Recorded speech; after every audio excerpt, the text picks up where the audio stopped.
My name is Emily Calvin, and I'll be talking today about safety planning for domestic violence during COVID-19. Because of the stay-at-home orders during this pandemic, domestic violence has increased. It is important for us to talk about how to stay safe during this time.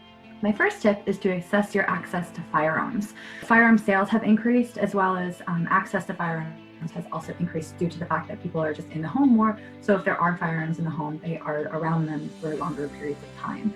So it's important to assess whether there are any firearms in the home, and if so, where they're located.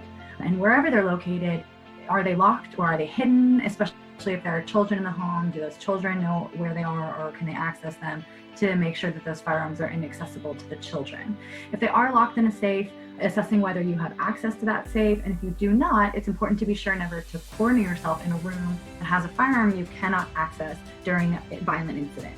That can be very dangerous. The second tip is to analyze your support networks. If you have already done a safety plan, you know that this is a step that you've already done. However, during COVID-19 and the stay-at-home orders, it's very important to reassess these safety networks and figure out who would be willing to open their doors to you should the need arise. So it's important to look at any trusted neighbors, family, friends who might be able to help in times of emergency, and it might help to develop a sort of code with them. So something like, if I text you this word, then call 911 or call for help, or whatever action you want them to take. Another idea is, if I have a light on in this certain room that maybe you never have a light on, then they need to take whatever action you're requesting. It's just important to establish a code with those people or your support networks ahead of time so that they know what to do in case of an emergency. Some other ideas I've seen or had are to keep your phone on you at all times or near you. And if you do have a car, keeping your keys on you at all times in case of the need to escape quickly. You can utilize text messaging instead of phone calls to reach out for support, because it can be harder to sort of get away to make a phone call when everyone's at home. If you do utilize text messaging and the abuser does regularly monitor your phone, please be sure to delete those messages after the communication is complete.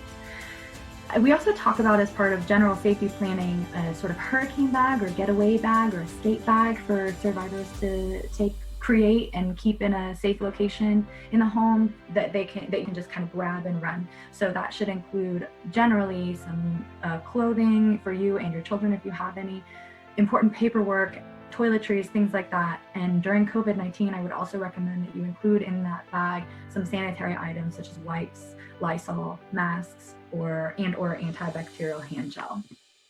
So now I wanted to leave you with some resources. There is the Florida Domestic Violence Hotline, 1-800-500-1119. There's the TTY number there as well.